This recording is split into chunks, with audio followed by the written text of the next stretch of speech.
What's going on, guys? Super Savage 789 here, bringing you guys a video. Today we're doing one of Minato's in Kirigakure, part 5. In the last part, we covered the events of the Forest of Death, as well as the preliminaries in the tuning exams. Go watch that part, as there was a lot we covered in that part, and we don't have time to rehash it here. The Mist Village Ninja would all return back to the Mist to begin their 1 month of training. As they're walking, Naruto would be bragging to Suigetsu how cool he was, talking about his fights with Oboro and Tenten. Then it states how funny Suigetsu looked, being all cocky entering his fight, only to be immediately defeated, making him begin cursing Naruto out. As he's doing this, Mei would cough to get all their attention. She states how while all of them didn't pass, she's proud that the two teams of the Mist managed to get through the first 2 rounds. She expects big things from those who passed the preliminaries, and expects those who failed to work harder for next time. She would then depart. Naruto would begin smugly stating how he'll do just as his mother asked, approaching Zabuza as he states how with his training, anything is possible. He then sees the looks in his eyes of his team being that of awkwardness, asking what's wrong. Zabuza states that he already has his work cut out for him, training both Haku and Kimimaro, so he'll have to go find someone else to train him. After a couple seconds of silence, Naruto lets out an uproar over this, but Haku merely goes over, placing a hand over Naruto's face, caressing his cheek. He tells Naruto that true strength doesn't come from a master, but from being able to do misdirections. This distracts him from Haku doing hand signs with the other hand, creating an ice blockade over his mouth. Haku then waves goodbye as the 3 body flicker away. As if things couldn't get worse, he hears Suigetsu snickering behind him, leading to a muffled uproar from the boy. Meanwhile on the Leaf, the son of the 4th Hokage is having a hard time finding someone to train him. Sasuke would of course want none other than his brother to train him, and would of course approach him. Sadly though, Itachi would have to decline. Due to their father's occupation, Itachi is busy with preparations to become the head of the clan, so he taps Sasuke on the forehead and tells him next time. Sasuke then approaches Shisui, asking him to train, but he also declines.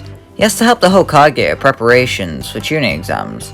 While he could help Sasuke whenever he is not busy, the training wouldn't be very beneficial, so he leaves Uchiha annoyed and out of options.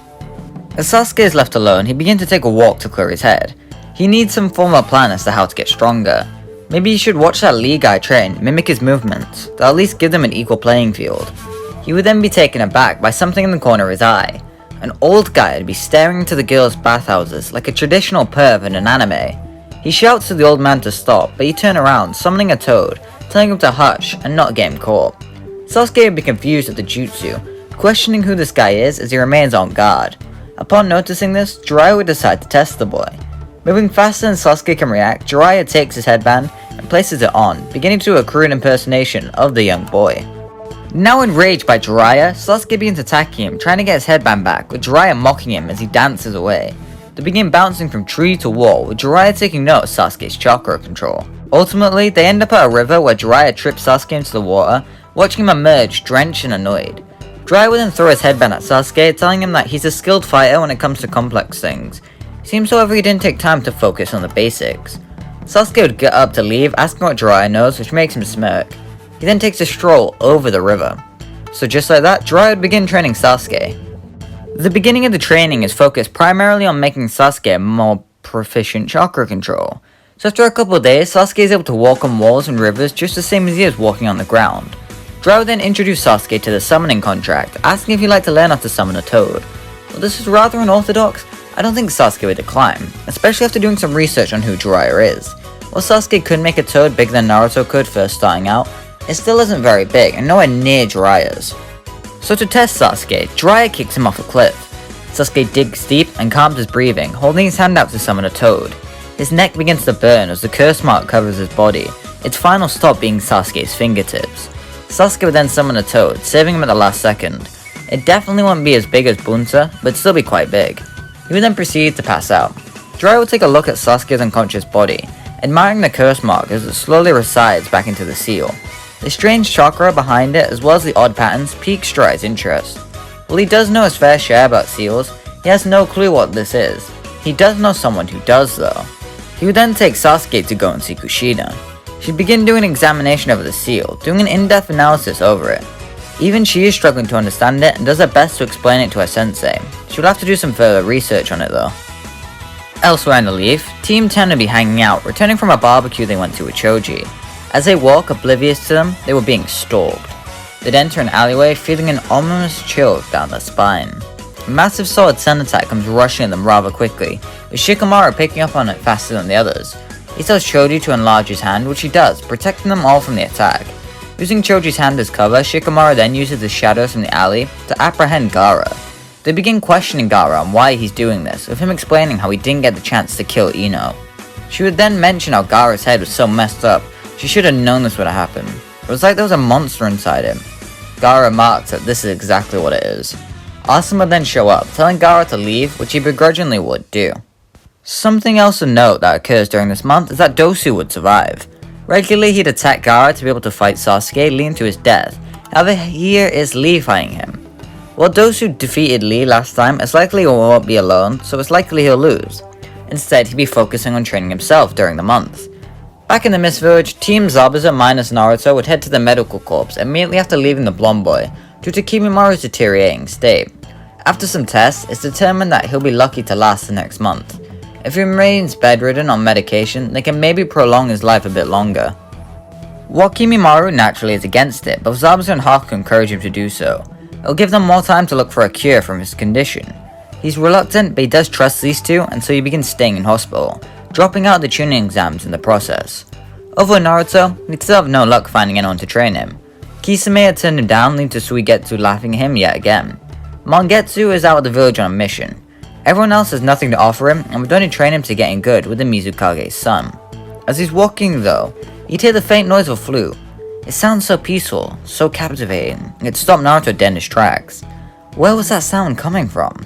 Slowly, he'd begin following the noise from the ocarina, getting closer to the origin of the source.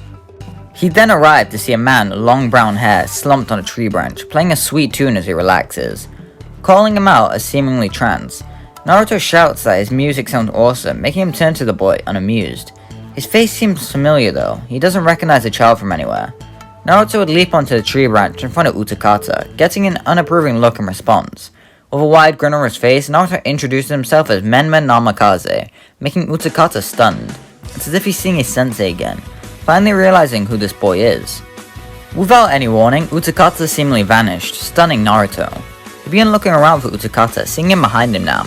He decides to test the boy, kicking him in the chest to the ground. As Naruto stands back up, he watches as Utakata fires a bunch of bubbles at him, making him have to use his coral to block the attacks. Utakata comes in from the side to use some taijutsu, however Naruto reacts fast, drawing his sword to create more coral in front of him. In that moment, Utakata didn't see Minato in the boy, he saw Yagura, and so he smiled. From behind the wall of coral, Utakata asks Naruto if this is the extent of his strength, with Naruto awkwardly lying, trying to pretend that he's a bunch of tricks up his sleeve. Utakata tells him that if he ever plans on going anywhere in the shinobi world, he should try and become a warrior, capable of living up to the legacy of Minato, Mei, and Yagura. A light begins to glow from behind the coral, worrying Naruto as he holds his blade ready for whatever. Utakata asks him if he ever heard of Minato's signature technique, which confuses Naruto. The wall of coral explodes as Utakata flies through, a Rasengan now in hand. He tells Naruto that Minato was his sensei growing up, as was Yagura, so he knows what they were like up close.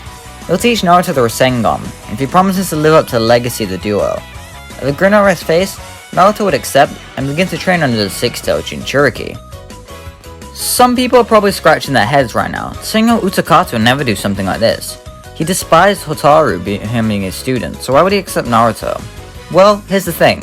Minato's influence is rather powerful, and rubs off on people, as we see with Zabuza taking Kimimaro to the mist. Here, Utakata would be more accepting of students, especially if they are the offspring of his mentors. In the 1 month, Utakata would begin teaching Naruto the Rasengan. While he has much better chakra control, he doesn't possess the shadow cones, making it harder for him to use initially. So he'd learn to use a smaller version of the Rasengan after his training with Utakata. He would also end up meeting Hotaru. I know she isn't canon, but we know next to nothing about Utakata in canon, so let's throw in the student with him. Chalk it up to him being a better person, so we take her with him. Naruto and Hotaru would get along quite well, and we'd probably see some comedic scenes, them being lighthearted and annoying Utakata, who was trying to remain stoic. Anyways guys, that's where we're going to leave off this part for right now. If you enjoyed, why not hit the like button and subscribe? let me know what you want to see in the next part. What do you think will happen in the tuning exams now that Kimimura's dropped out, Naruto trained under a Jinchuriki, and Sasuke under Jiraiya? Are you guys hyped for part 6? And do you really like the series? I'm quite proud of it. And yeah, bye!